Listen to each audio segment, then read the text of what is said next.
అంటే ఇక్కడ స్నేహం చుట్టూ తిరిగే కథ ఇది. స్నేహము విద్రోహం, ఇద్దరు స్నేహితుల మధ్య ఘర్షణ, ఇద్దరు స్నేహితుల మధ్య ఐక్యత.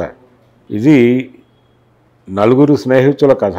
ఓకే, ఒక రకంగా అంటే చెప్తున్నటువంటి ఆ నేరమయ సామ్రాజ్య నిర్మాణం వెనకాల ఇంధనంగా పనిచేసేది స్నేహమే. అలాగే అక్కడ జరుగుతున్నటువంటి దారుణాలకి ప్రతిఘటించి తిరిగి అక్కడ మానవత్వాన్ని నిలబెట్టేది కూడా స్నేహమే.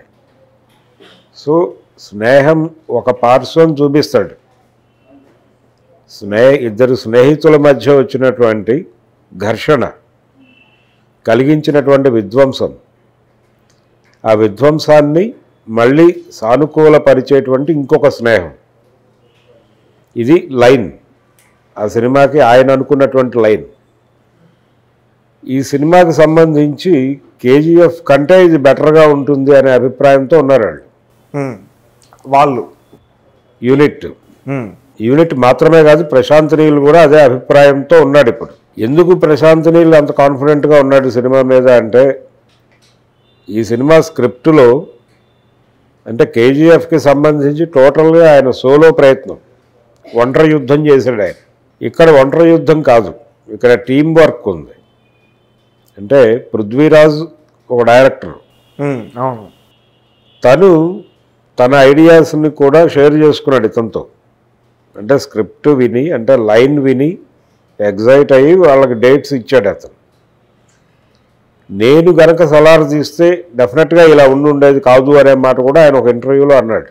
నేను నా పద్ధతిలోకి అడాప్ట్ చేసుకుని చేస్తే ఇది ఇంకొకలా ఉంటుంది. అంటే ఇప్పుడు ఆయనకి తెలుగులో చిరంజీవి గారు గాడ్ ఫాదర్గా తీసినటువంటి లూసిఫర్ సినిమా ఒరిజినల్ డైరెక్టర్ పృథ్వీరాజే, దానికి సీక్వెల్ తీసే పనిలో ఉన్నాడు ఇప్పుడు ఆయన మోహన్ లాల్తోనే. ఆ క్రమంలో ఈ సినిమాలో నటించాడు. ఆయనకి ఇందులో కొంత ఏదో ఉంది, ఇందులో చేయదగ్గ సినిమానే అని అనిపించి మొదలుపెట్టాడు. మొదలుపెట్టిన తర్వాత తన ఐడియాస్ని ఆయనతో ఎక్స్చేంజ్ చేసుకోవడం మొదలుపెట్టాడు ప్రశాంత్ నీల్తో. ఇది ఒక సపోర్ట్ దొరికినట్టుగా ఫీల్ అయ్యాడు అతను. అలాగే ప్రభాస్ నుంచి కూడా కొంత ఆయన సలహాలు సంప్రదింపులు తీసుకున్నాడు ఈ సినిమాకి సంబంధించి. ఓకే, సో ప్రతి ఒక్కళ్ళని ఇన్వాల్వ్ చేసి టీం వర్క్గా సినిమాని డిజైన్ చేశారు. ఇదేదో గొప్ప అద్భుతమైన కథ ఏమీ కాదు, కానీ తెర మీద ఒక అద్భుతాన్ని ఆవిష్కరణ మాత్రమే చేయగలడు ఆయన. కేజీఎఫ్లో కూడా నిజానికి కథగా చెప్పుకుంటే ఏముండదు. అయితే పృథ్వీరాజు ఒక మాట బలంగా చెప్తూ వస్తున్నాడు. అలాగే సినిమా చూసినటువంటి వాళ్ళ వైపు నుంచి వస్తున్న అభిప్రాయం, ఆల్రెడీ వాళ్ళు ఒక షో చూశారు, చూసిన తర్వాత మాట్లాడుతున్న మాటలే ఇప్పుడు ఇంటర్వ్యూల్లో నుంచి బయటకు వస్తున్నవి. చూసిన తర్వాత తను ఫీల్ అయింది ఏంటంటే, చాలా ఎమోషనల్ డ్రామా నడిపాడు అతను ప్రశాంత్ నీల్. చాలా ఇంటెన్స్తో ఒక ఎమోషనల్ డ్రామాని నడిపాడు బలంగా. ఇది నేను హ్యాండిల్ చేసి ఉండేవాడిని కాకపోవచ్చు అన్నాడు. నేను చేస్తే ఇదే కథ ఇంకోలా ఉండుండేది, కానీ ఇతను ప్రధానంగా ఎమోషనల్ డ్రామా మీద కాన్సన్ట్రేషన్ చేశాడు, అది నేను చేసి ఉండేవాడిని కాకపోవచ్చు. ఇది కరెక్ట్ అవుతుంది ఆడియన్స్కి అనేటువంటి అభిప్రాయం నాకు కలిగిందని చెప్తున్నాడు ఆయన చూసిన తర్వాత వచ్చిన వాక్యం అది. కాబట్టి ఈ మ్యాజిక్ వర్కౌట్ అవుతుంది. ఈ ఇంటెన్స్ ఫ్యామిలీ డ్రామా లేకపోతే ఇంటెన్స్ ఎమోషనల్ డ్రామా ఇవి ఈ మధ్యకాలంలో బాగా కనెక్ట్ అవుతున్నాయి. యానిమల్ సినిమా చూసాం మనం. అవును, ఆయన ప్రతి సన్నివేశాన్ని చాలా ఇంటెన్స్తో తీశాడు. అది ఇంటెన్సా లేకపోతే ఉన్మాదమా అనేది వేరు. అంటే బలంగా చెప్తున్నాను అనే ప్రయత్నంలో, బలంగా చెప్పే ప్రయత్నంలో ఉన్మాదపు స్థితికి కూడా చేరిన సీన్లు ఉన్నాయి దానిలో, యానిమల్లో. అది కంటెంట్కి సంబంధించిన స్ట్రగుల్. కానీ ఇక్కడ ఆ పరిస్థితి లేదు. వీళ్ళు out and out commercial cinema తీయాలని అనుకున్నారు. ఈ కమర్షియల్ సినిమా కోసం ఒక ఎమోషనల్ డ్రామాని వాడాలనుకున్నాడు ఆయన. కేజీఎఫ్లో కూడా కనిపిస్తుంది అది. కేజీఎఫ్ కంటే కూడా హై వోల్టేజ్ ఎమోషనల్ డ్రామా ఉంది దీనిలో అనేది. ఈ నలుగురు స్నేహితులు, 4 స్నేహాలు, స్నేహము, విద్రోహము, వెన్నుపోటు, అధికారం కోసం కుట్రలు కుయుక్తులు, వీటిని ఛేదించడానికి పడే తిప్పలు, జీవితాలు అంటే ఒక అట్టడుగు పొరల్లో నుంచి వచ్చినటువంటి జీవితాలు ఎదగటం కోసం పడే తాపత్రయం, చేసే యుద్ధాలు, ఇవన్నీ కూడా ఒక గ్రాండ్ స్కేల్లో చూపించబోతున్నాడు ఆయన అనేది జనరల్గా ట్రైలర్లు వాళ్ళ మాటలు వింటే అర్థమవుతుంది. దీని మీద ఒక ఎమోషనల్ డ్రామాని అద్భుతంగా వండాడు అనేది ఒక డైరెక్టర్ నుంచి వచ్చినటువంటి మాట. రెండోది, ఈ తరహా సబ్జెక్ట్స్ చేయటంలో తనకి కొంత స్పెషాలిటీ ఉంది పృథ్వీరాజ్కి. అయితే లైటర్ వెన్లో వెళ్తాడు తను చేసినటువంటి క్యారెక్టర్లు కూడా అలాగే ఉంటాయి. వాస్తవికతకు దగ్గరగా వెళ్ళి ఎమోషన్ని ఎంత ఏ మోతాదులో వాడాలో ఆ మోతాదులో వాడేటువంటి కళాకారులు వాళ్ళు. ఇది ఏ మలయాళ సినిమా చూసినా అర్థమవుతుంది. ఆ మోతాదు మించదు. కానీ ఇక్కడ ఇతను చాలా హై వోల్టేజ్లో వెళ్ళాడు అనేది తను ఫీల్ అయ్యాడు. ఇది కరెక్ట్ అవుతుందని నమ్ముతున్నాడు అతను. కాబట్టి ఇది డెఫినెట్గా బాక్స్ ఆఫీస్ని కనెక్ట్ చేసుకునే సినిమా అనేది అయితే క్లియర్. ఏ రేంజ్కి పెడుతుంది, ఇప్పుడు వాళ్ళ ముందు టాస్క్లు ఉన్నాయి. యానిమల్ 1000 కోట్లకు వెళ్ళిపోయింది. యానిమల్ 1000 కోట్లకు వెళ్ళిపోయింది. 1200 కోట్లతో అంటే పఠాన్ షారుఖ్ ఖాన్ రేంజ్కి వెళ్ళిపోయాడు అతను.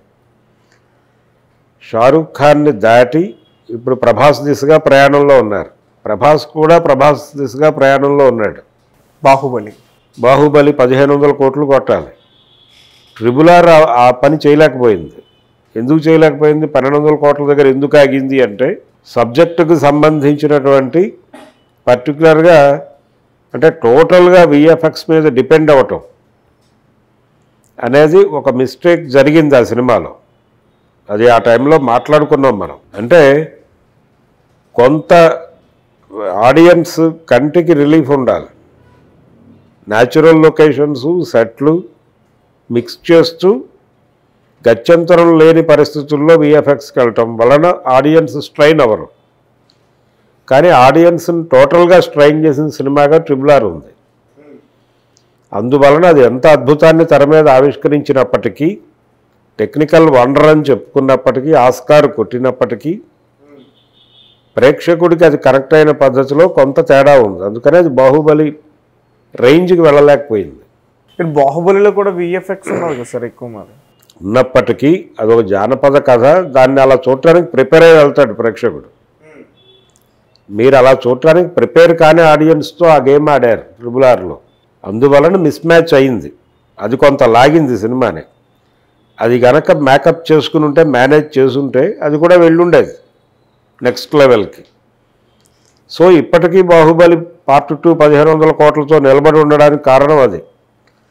దాన్ని బీట్ చేసే ప్రయత్నం ఇప్పుడు ప్రభాస్ కూడా చేస్తున్నాడు. యానిమల్ ఆల్రెడీ ప్రయాణంలో 1000 కోట్ల దగ్గరికి వచ్చేసి ఉన్నాడు. ఇంకా స్ట్రాంగ్ నడుస్తోంది. ఎల్లుండి నుంచి డౌన్ఫాల్ మొదలవుతుంది యానిమల్కి. అంటే సలార్ ఏ మేరకు యానిమల్ని కట్టడి చేసి ముందుకెళ్ళగలడు అనేది డిసైడ్ అయ్యే ముహూర్తం ఎల్లుండే. మనం యానిమల్ సలార్ గురించి మాట్లాడుకుంటున్నాం కానీ మధ్యలో షారుఖ్ ఖాన్ గారి మూవీ కూడా ఉంది 21 డుంకీ ఉంది. అది కూడా కంట్రోల్ చేస్తుంది యానిమల్ని. అంటే హిందీ బెల్ట్లో అది కంట్రోల్ చేస్తుంది, సౌత్ బెల్ట్లో ఇది కంట్రోల్ చేస్తుంది. కాబట్టి ఏ విధంగా చూసినా యానిమల్కి కంట్రోల్ వస్తుంది. వచ్చిన తర్వాత ఈ రెండు ఎక్కడికి వెళ్తాయి? ఇప్పుడు పఠాను జవాను సినిమాలతో హిట్లో ఉన్నాడు ఆయన, సక్సెస్ స్వింగ్లో ఉన్నాడు, హ్యాట్రిక్ కొట్టడం కోసం రెడీగా ఉన్నాడు. సో హ్యాట్రిక్ హిట్ ఇస్తుందా? అవతల ఆ డైరెక్టర్ మీద చాలా హోప్స్ ఉన్నాయి. మున్నాభాయ్ సిరీస్ చేసినటువంటి డైరెక్టర్ కాబట్టి అతని మీద ఉన్నటువంటి హోప్స్, షారూఖ్ ఉన్నటువంటి సక్సెస్ ట్రాక్. అయితే ట్రైలర్స్ అవి కూడా ఇంప్రెసివ్గా అనిపించలేదు. ట్రైలర్ ఇంప్రెసివ్గా ఉంటే జనాల్లో ఎక్స్పెక్టేషన్స్ పెరిగి థియేటర్లో డిసప్పాయింట్ అవుతారేమో, అందుకని ఇలా ఉందేమో అనే అభిప్రాయం కూడా ఉంది. ఒక చర్చ నడుస్తోంది దాని మీద. ఒకవేళ అది ఇంప్రెసివ్గా ఉంటే దాన్ని కూడా ఎదుర్కోవాల్సిన పరిస్థితి ఉంటుంది. అదే అంటే మొదటి యుద్ధం యానిమల్తోనూ, రెండో యుద్ధం షారూఖ్తోనూ. ఈలోపు సంక్రాంతి సినిమాలు మొదలవుతుంది. వాటితోనూ అంటే సలార్ చాలా కీలకమైనటువంటి యుద్ధంలో ఉంది. సలార్ అంటే ఏమిటి అనే చర్చ కూడా జరుగుతోంది కదా. ఆయన ట్రైలర్లోనే ఆ ప్రశ్న ఎత్తాడు. ఒక కమాండర్ అనేటువంటి అర్థం ఉంది. ఈ కమాండర్ ఇతను ఒక దళ నాయకుడు ఈ టైప్లో అంటే సుల్తాన్కి ప్యారలల్గా ఒక తిరుగుబాటు గ్యాంగ్ నాయకుడా ఏమిటి అనేటువంటి ఒక చర్చ ఉంది.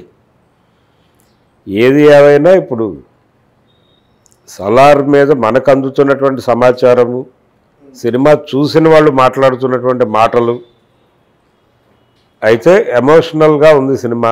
యాక్షన్ ప్యాక్డ్ ఎమోషనల్ డ్రామా అనే మాట బలంగా చెప్తున్నారు సినిమా చూసిన వాళ్ళు. కాబట్టి సినిమా చూసిన వాళ్ళ మాట శిరోధార్యం. ట్రైలర్లు చూడటం ఇదంతా వేరు. ట్రైలర్స్ మనని అంటే అది కూడా డీవియేట్ చేసి ఉండొచ్చు, లేదు అది కూడా మోసం చేసి ఉండొచ్చు. అంటే ఎక్స్పెక్టేషన్స్ పెంచకుండా ఉండటం కూడా ఒక కుట్రై. ఎమోషన్స్ పెంచాల్సిన అవసరం లేదు. ప్రభాస్ ఉన్నాడు అక్కడ, ప్రశాంత్ నీల్ ఉన్నాడు. ఇద్దరు కూడా చాలా ఇమేజ్ ఉన్నటువంటి వాళ్ళు. వాళ్ళ పాత ట్రాక్ రికార్డుల ప్రకారం ఆటోమేటిక్గా వీళ్ళ సినిమాలకు జనాలు వెళ్తారు. థియేటర్లోకి వచ్చిన తర్వాత వాళ్ళని కనెక్ట్ చేసుకోవడం బెటరు. ట్రైలర్ ద్వారా మనం బిస్కెట్ వేయక్కర్లేదు అనే విషయం అర్థమైపోతే, మనం ట్రైలర్ ద్వారా బిస్కెట్ వేయాల్సిన అవసరం లేదు అనే విషయం అర్థమైపోతే ఎక్స్పెక్టేషన్స్ పెంచటంగా మారుతుంది కదా ట్రైలరు.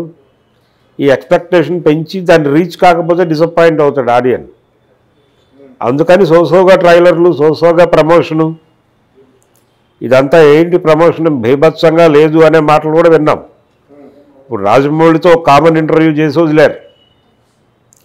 ఇది కాకుండా ఇతర అప్ కంట్రీ ఛానల్స్లో పృథ్వీరాజ్తో ఇంటర్వ్యూలు పెట్టారు, తెలుగు ఛానల్స్లో ప్రభాస్తో ఇంటర్వ్యూలు పెట్టారు. ఇక్కడ వరకే ప్రయత్నం, అంతకుమించి ఎక్కువ హడావిడి హైరానా పట్టలేదు. ఎందుకు పట్టలేదు అంటే నెమ్మదిగానే పెడదాం, ఎక్స్పెక్టేషన్లు పెంచే పని మనం చేయొద్దు. థియేటర్లోకి వచ్చిన ప్రేక్షకుడు ఎమోషనలైజ్ అయితే చాలు. ఆ ఎమోషనల్ కంటెంట్ ఉందని ఆల్రెడీ చెప్తున్నారు చూసిన వాళ్ళు. కాబట్టి అది కనెక్ట్ అవుతుందనే హోప్ అయితే ఉంది. కనెక్ట్ అయితే ఏ రేంజ్కి పెడుతుంది సినిమా అనేది చూడాలి.